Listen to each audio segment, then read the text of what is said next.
audiences want to see things that are new. I want to go see a story I've never seen before, and that's what we're betting on. A good story will work across the globe. I know that. I'm pretty much sure about it.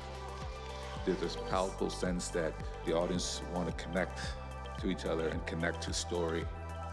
It's such a nice spectrum of voices. There's something for everyone. Everyone loves Toronto and everyone loves TIFF.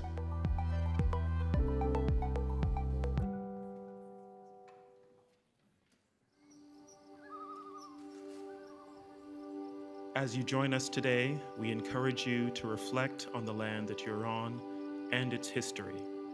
We're located on the treaty lands and territory of the Mississaugas of the Credit and the traditional territory of the Anishinaabe, the Wendat, and the Haudenosaunee. The territory is within the lands protected by the Dish with One Spoon Wampum Belt Covenant and is home to many First Nations, Inuit, and Métis people. We're grateful to work on this land.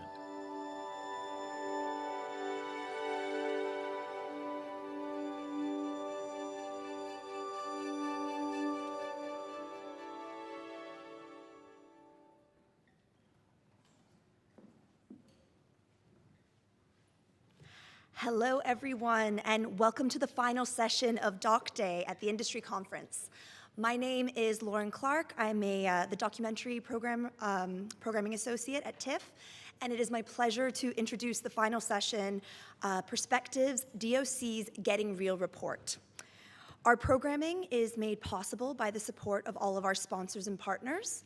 We'd like to thank our lead sponsor, Bell, our major sponsors, Bulgari, RBC and Visa, and our major industry supporters, Ontario Creates and Telefilm, and our media partner, Screen International, for supporting the Perspectives program, as well as our presenter, the Documentary Association of Canada, for supporting this session.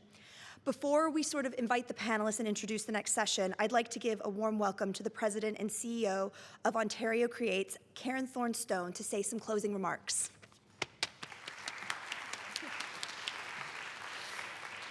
Thank you, Lauren, and I think we should give a huge shout out and congratulations to Lauren and Anita and Jeff and the entire TIFF team for another terrific, terrific year of industry programming. It's been quite a week. I'm sorry that it's over, but I am really looking forward to the final session of the conference that's coming up. Ontario Creates was privileged to be able to support Doc's important work on this study. And there is certainly going to be a lot to talk about when we have a glass of wine after this session and, of course, later on this evening. Ontario Creates is also a proud and longtime supporter of TIFF and of the industry program. And before we get into that final industry session, it is my privilege to close this year's conference with a whole lot of important thank yous. So first off, thanks to everyone who was a speaker this week. Your expertise and your willingness to share made for some very compelling sessions.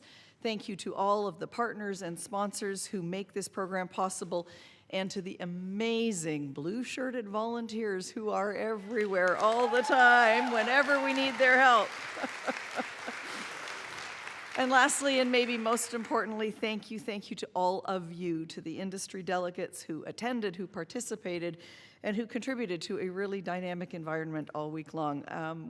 We hope that you're taking away some great ideas that you'll be able to use between now and next year when we gather here again.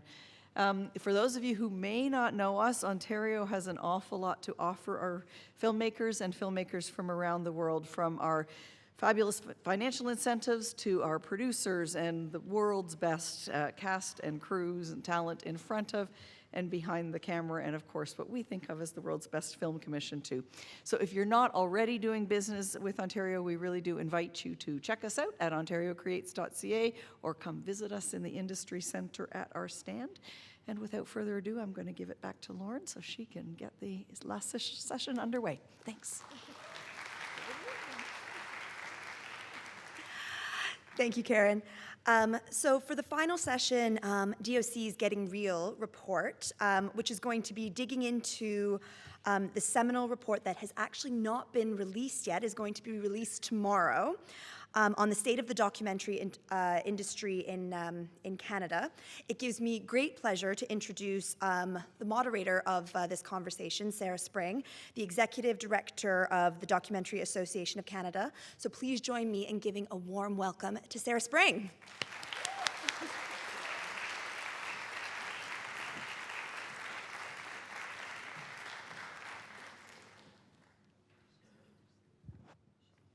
Hello, everyone. Thank you for coming to this final session and being here with us to discuss documentary film, Canadian documentary filmmakers. I'm Sarah Spring. I'm the Executive Director of DOC. I'm here joined by Kadon Douglas, the Executive Director of BIPOC TV and Film, Owen Sherman, the Senior Analyst for Nordicity, who did our research report, and we're very grateful to have Mehernaz Lentin from Telefilm, the Feature Film Director, English Language Program at Telefilm Canada, who's going to say a couple of opening remarks. Hear me? Oh, here we go. Hello. It's, I think it's what, day 6, day 500 of TIFF. I'm sure everyone has been, I hope you've all had great meetings and a really productive festival so far. And thank you, Sarah and Kadon and Owen, for being part of the panel. I'm so pleased to be here and for the launch of the Getting Real 7 report, proudly funded by Telefilm Canada. And this work is going to help us have very informed conversations about the economic impacts of documentary production, and really to help us better understand the trends, the budgets, the financing, and more importantly, audiences. This type of research will also help us gain insights into the challenges in the industry and the challenges that doc creators face. Canadian doc filmmakers contribute greatly to the world of cinema and storytelling, often as innovators and trailblazers. And just as important, their work has significant cultural and social impact.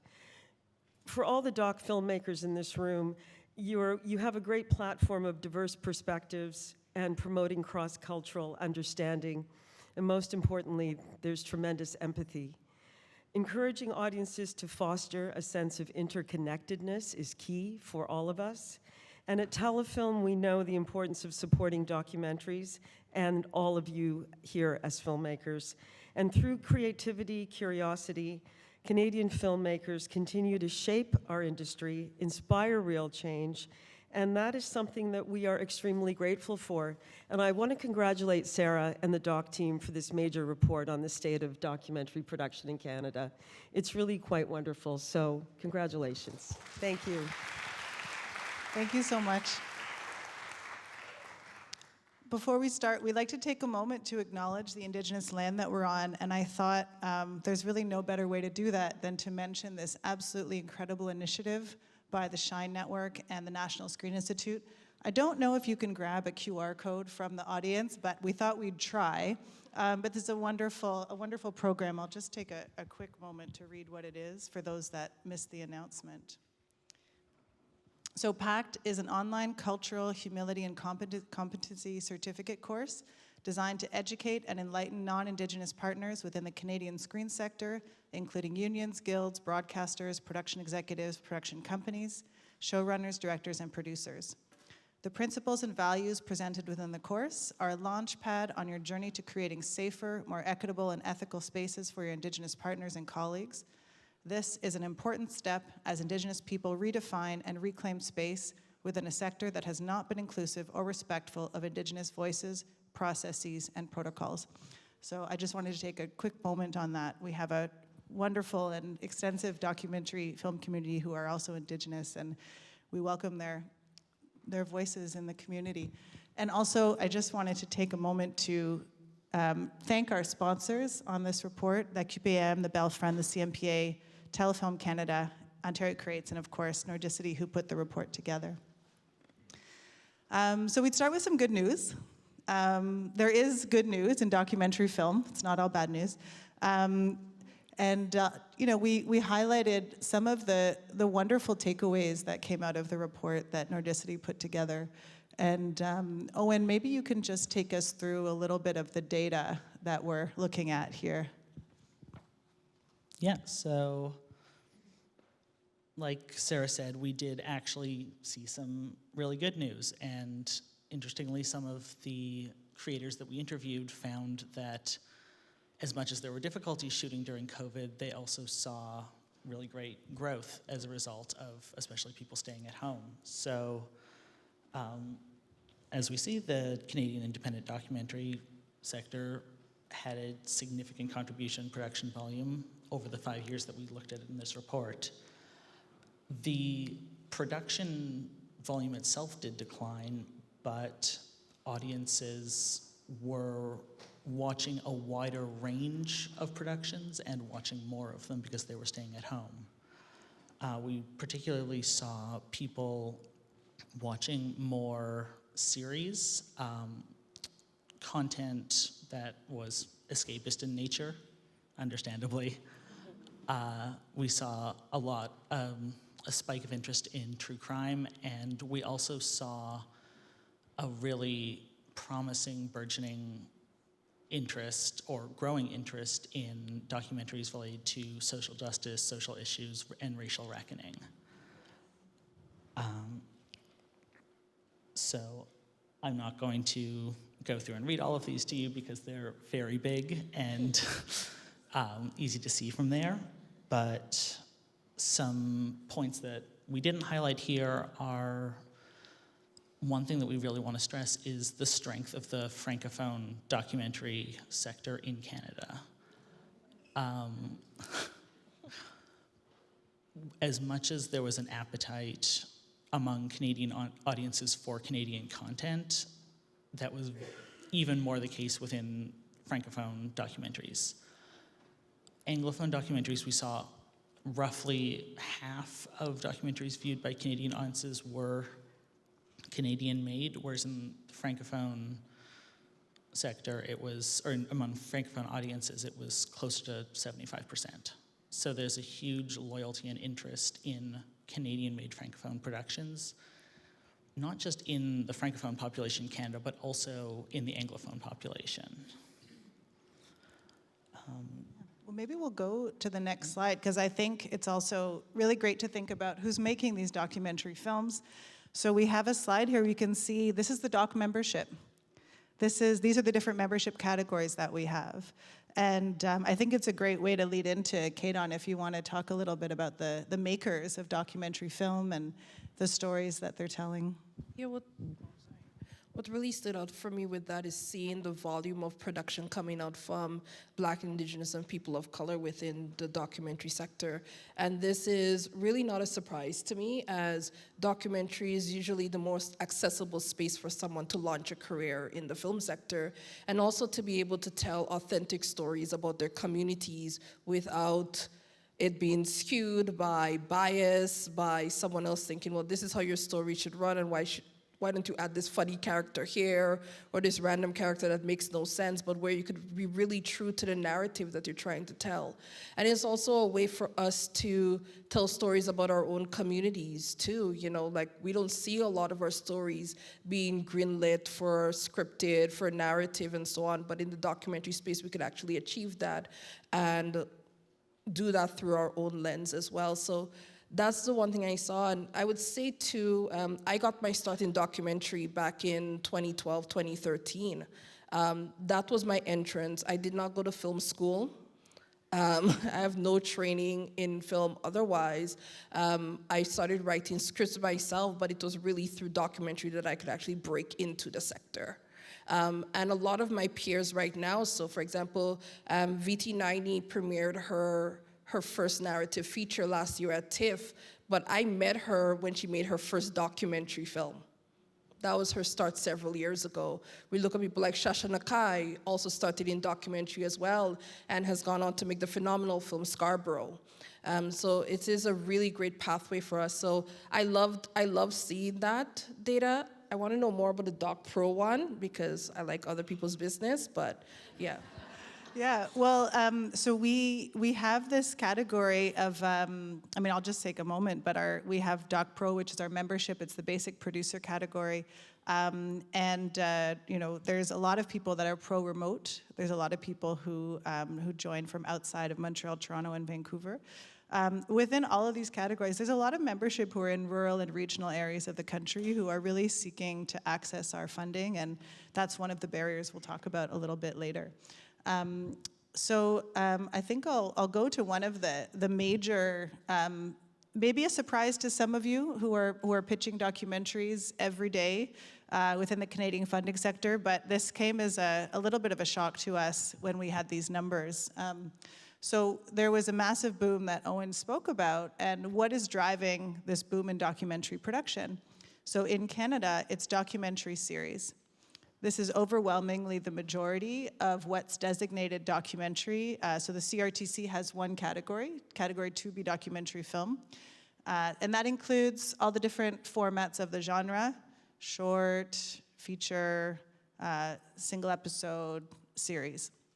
So we can really see here that the series has grown by an incredible amount. Single episode, shrinking a bit, but we can look at the feature doc and really see that it's gone down to a very small percent of documentary production in Canada. And Owen, I know this is something that you had a lot of thoughts on. If you want to make a couple of comments here. Yeah, definitely.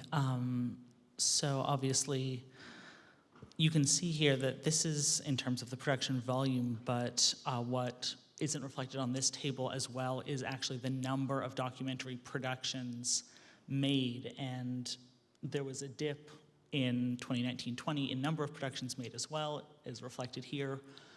That's recovered significantly, but that recovery is entirely driven by series. So total between 2019-20 to 2020-21, we saw 386 projects jump to 401. All of that was driven by series. Single episodes and one-offs and feature length both dropped between those years. So that difference was entirely made up by series production. And I think the other thing that was really interesting that we looked at was getting into some of the data about, well, what are these series that are being made? And so we can see that you can look at the average budgets, and the data that we had was that most of the series are being produced in the $100,000 to $250,000 range.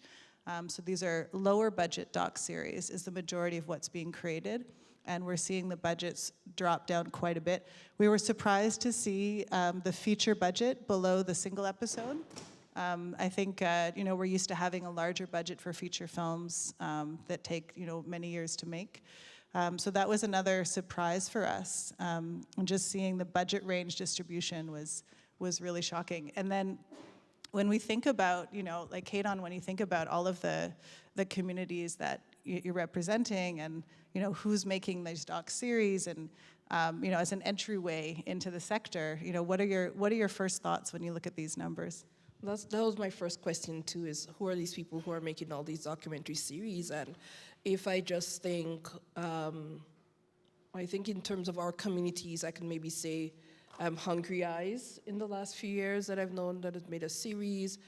Maybe just a handful of people from our communities who are involved in that type of production, but the majority of it being outside of that, because being able to finance something like that, to attract broadcasters to have those relationships as well, we need production companies that have the track record, have the relationships, and the revenue available to make that possible. So I know without investigating further that we're not really represented in those numbers there. But if we're seeing that more investment is going into that, then we really need to see, okay, what could be happening at the institutional level to ensure that we have representation from our communities in this category too. And also it drives the thing of, I could think of several doc series that could be made by BIPOC that will be fantastic. Sarah knows anytime I'm in a car, I'm pitching a doc series and asking her to produce, and she's like, I'm no longer producing, but I'm gonna get her to turn around with this. I'm gonna get her to change her mind about that. But where I see like we've had a lot of opportunities in the past few years is in the one-off and in the feature-length documentary. And if those budgets are dwindling, that's very troubling for me to see. And I would say, just thinking about the type of project you can make, especially knowing that a documentary takes years to make because you're building relationships with your subjects, you're traveling, you're piecing the story together. It might take you a longer time. You need much more to sustain you through that process as well. And then thinking about what happens with your film afterwards. I know a lot of documentary producers who have to then invest in community impact campaigns, to really drive audiences to their films and to make the social impact that they were striving to do from the beginning. So I would love to see more funding for that, especially for the one-off documentaries. I mean, I watched some doc series and I'm like, should they have more than one episode? I knew who killed the person in the first 5 minutes. We didn't have to go on and on for 7 episodes to do that. So it's to think of what you could do within like an hour, the dynamic story that you could tell, and there's an audience for that. So why not? And I think also, like, we're really, obviously at DOC, we've been around for 40 years. Our mandate is to have a sustainable, equitable sector where our community can create documentaries, and these are trained artisans who really deeply consider how to tell a story, what are the ethics of documentary filmmaking. We want people to be able to have the time to make this important work, which is really carrying out our cultural policy in Canada, ultimately. And I think I want to say that too, in terms of, I really think that documentary is central to Canadian cultural heritage, how we preserve it, what we say about ourselves in each evolution of Canada. What are the stories we're saying? How are we projecting Canada to the world as well? So it's an important way for us to do that, So I would love to see like greater investment into it. It is an art form. That's how I see documentary. And it's something that is so tied to Canadian screen industry. To see that dropping in favor of more commercial projects, because to be honest, that's what the series are, much more commercially viable. A streamer, you keep more eyes on the platform, with your 7-episode series about who do these bones belong to in the forest or something like that. Like, that keeps eyeballs on your channel. A one-off doc, somebody watches that, then they Google it somewhere, but they go to another platform. So, but I really think that we have to take pride in this art form and keep it alive. Yeah, hear, hear. Owen, and when you saw these numbers, I mean, this is, you've been at Nerdicity for a while. We've been doing Getting Real reports for 20 years. All I want to do is just spend all my time looking into these old reports. I'm a data nerd, and if I didn't have a not-for-profit to run, that's what I'd be doing with my time. But what were your thoughts as someone who really spends all your time diving into these types of numbers? Yeah. So first thing I'll note, actually, on what you said as well, is about Canadian documentaries and telling our stories. Is that's something that when we did interviews, people flagged so much that when we asked people, what if anything makes a documentary Canadian, and people talked a lot about the strength of Canadian documentary makers in telling our own stories and sharing our own stories with the world, and in telling stories with empathy was something that people talked a lot about. So I think that's a point that's very well made, that if those productions are decreasing, those are primarily the stories that are also decreasing. I'll just jump in. There was one data point that I thought was really interesting in the report where people were asked if they'd ever made a film about their family or their community, and it was 43% of respondents had. So we can really see this is an art form that shows our Canadian identity as it evolves over time. Anyway, sorry to interrupt, but I just wanted to make sure we mentioned that point. Yeah, no problem. So the per hour budgets was absolutely one of the most startling things with this, and we don't have it included here because we weren't able to break out the single episodes and one-offs from features because of low numbers. But in those works, budgets were distributed pretty evenly among the top 3 ranges, and then very, very low at that bottom range. So they are still decreasing there, but not as much. So there's still much larger hourly budgets going to those projects, but the number of projects there is, as we said, decreasing rapidly. Yeah, I mean, it would be very, very challenging to make a feature doc on that amount. I think everyone in the room could probably agree. Speaking of challenges, one of the one of the points that came up as part of the research was surveys that went out to our membership. Over 200 responded. And I just wonder if we look at this, if you can see, does this you can't see? Too small, okay. Too tiny. So the top one is, we're asking people in a typical non-COVID year, what would you identify as the top 3 barriers or challenges that you experience as a documentary creator? So I'm gonna read these out really quickly, and at the end, I'm interested in a show of hand of whether this resonates for people in the room.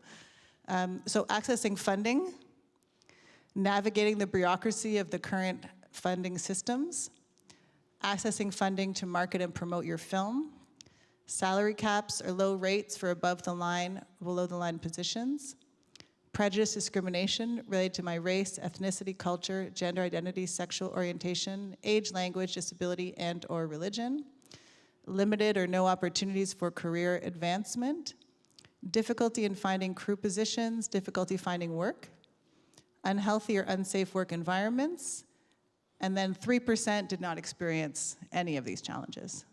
Who are those Lucky people. Who are they? So can you raise your hands if you've experienced any of these challenges, just out of curiosity? Okay, like 90% of the room. Okay, great.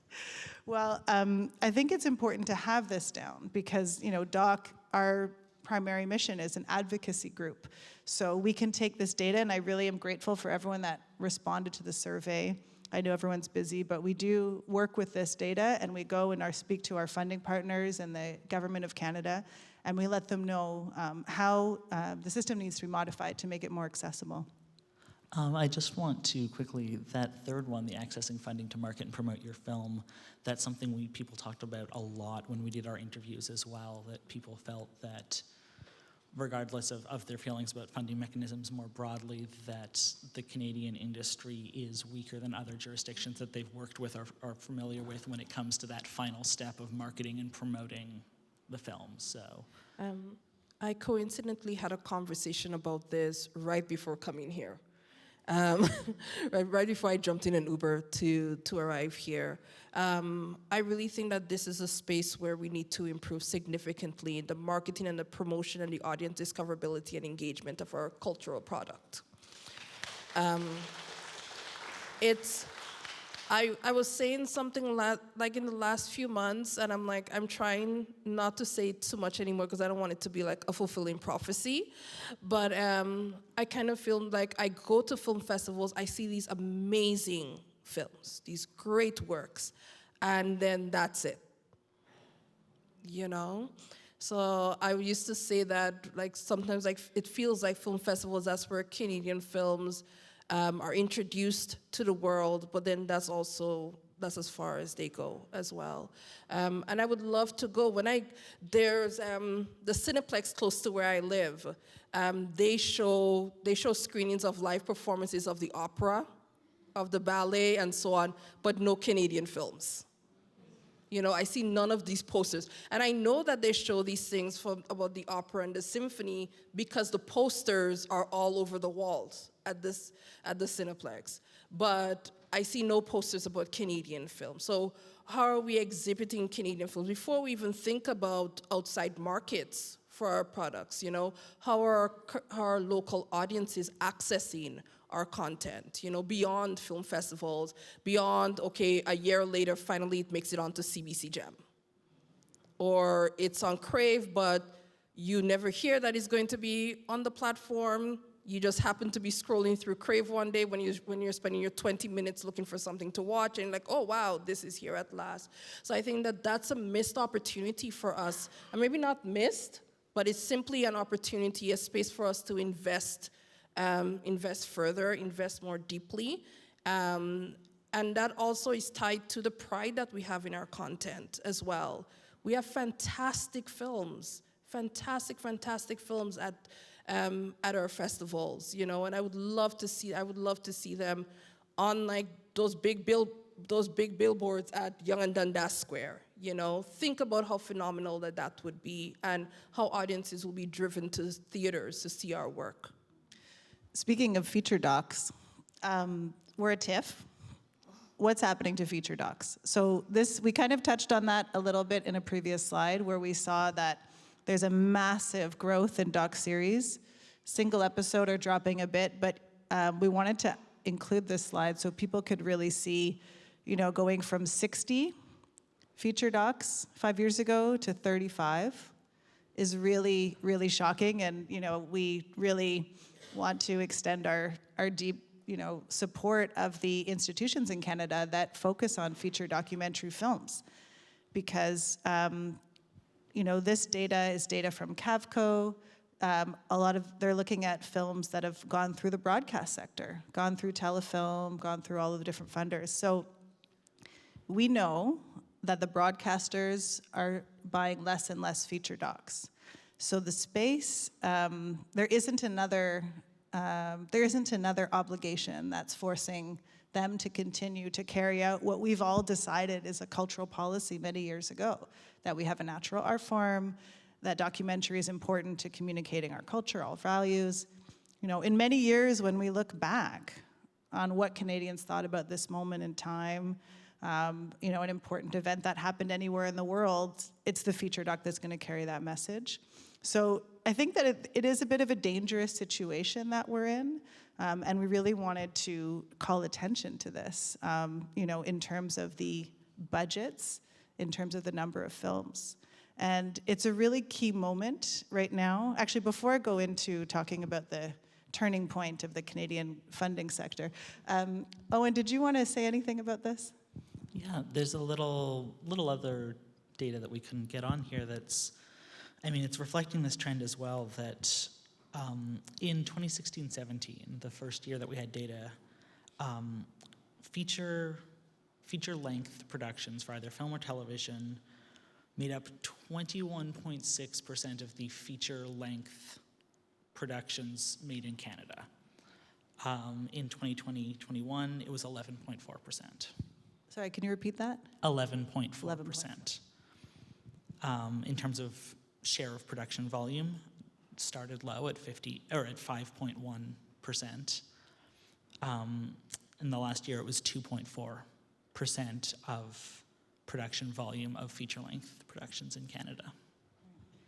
So really just dwindling right off the map. And I think I wanted to take a moment to talk about, you know, where we are right now in Canada. We have, you know, there's been a Broadcasting Act that's been regulating the sector for 30 years, since 1991. In April, we had a bill that was passed, Bill C-11, that's going to changed and update the Broadcasting Act to the Online Streaming Act, and we're now going to be regulating online platforms to contribute to the production of Canadian content.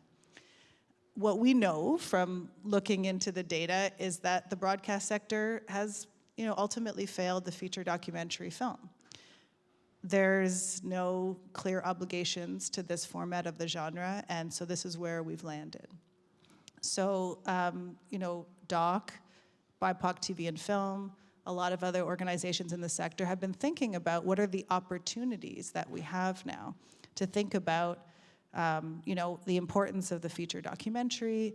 How do we want to advocate for that in the new system? So we've been very involved in a CRTC proceeding, and I really invite everyone to inform yourselves about what's happening right now, because the CRTC is going to have to decide who is going to pay into the system, how much, and where it goes. And there's a public procedure. They've had a written part of these consultations in June and July. DOC submitted 8 briefs over the 2 months, along with all the other advocacy groups in the sector. They're up on our website, and I encourage everyone to check it out. In November, there's going to be a hearing in Gatineau where they're going to be hearing from people, and this is really going to be an opportunity for our community to speak up about, you know, what we want to see in the future, so that in 5 years, when DOC does its next Getting Real report, it's not 35 5 years ago and then 0 today, you know? And so I think it is a really key moment for us to get together and say, why is this art form fundamental to Canadian cultural expression? Why do we absolutely need to see a different way of regulating the sector moving forward within the online streaming act's implementation? So we'll be reaching out to the community, showing you ways to get engaged as we head into that. And 10 minutes. And I just want to really emphasize that this is an opportunity that comes around once. The last time was 30 years ago to engage at this level. So just to kind of take a moment and talk about the kind of work that everyone's doing right now to imagine, what do we want out of the future of the sector? You just want documentary imagination? Documentary imagining. Oh my. I do want to see that in terms of the investment in feature length. What attracted me to even come into the industry, like I'm from the Caribbean, I'm from Grenada, and growing up, like not really seeing a lot of stories about our island from our people, and there's so many rich stories of culture, the culture of it, being immersed in a space, learning more about it, and even in researching some of the projects I want to work on, to see the similarities in cultures around the world. So I would love to see that happen more. But you do that through a feature documentary where you have sufficient funding so you could really develop your project. You could get immersed in whatever space that you're going to be in as well. And also that you have a chance to really showcase your film at the end of it. So I think I would love to see an affirmation from the Canadian cultural sector of documentary's importance as a national art form.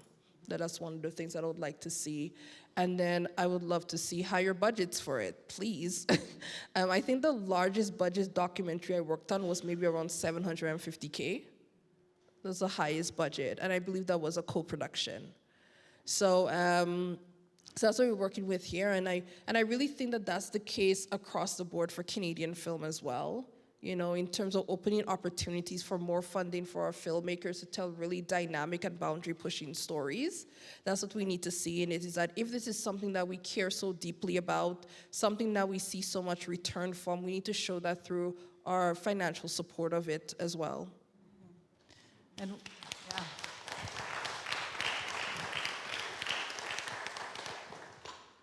And I know that the data has to be nonpartisan, but is there anything you'd like to add when you think about, what could be different?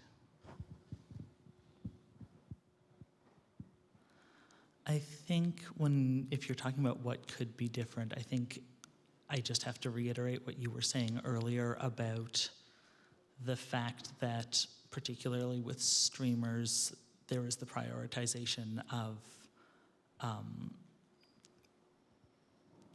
I don't remember exactly what word you used, but the kind of series being made aren't indicative of the kind of stories that are important for our documentary sector to be telling. And I think having a close look at what stories are being prioritized and a better way to prioritize them is the best way forward for that. I think you were also, we were saying that we've talked about programs that are trying to amplify marginalized voices, and I know in interviews we did have people say that they appreciate that those programs exist and that things are better now than when some of them entered the sector, but we did still have people saying that they're not necessarily seeing a translation from the existence of those programs to having tangible effects for them as creators. And I think those comments are among some of the most key that we got from the interview, is that the effort has begun, and that at least on some fronts the goodwill and good intention is there, but that the execution isn't necessarily serving the people that it's intended to be serving. I could do an entire dissertation. How about in 5 minutes, and then we'll take a couple of questions. I won't, because I want to leave it for the audience, but that is something that I think about a lot and we think about that regularly at BIPOC TV and Film. Yasmin Kanji, who's on our team, our advocacy and outreach, is acting very shy right now, is here. But something we talk about often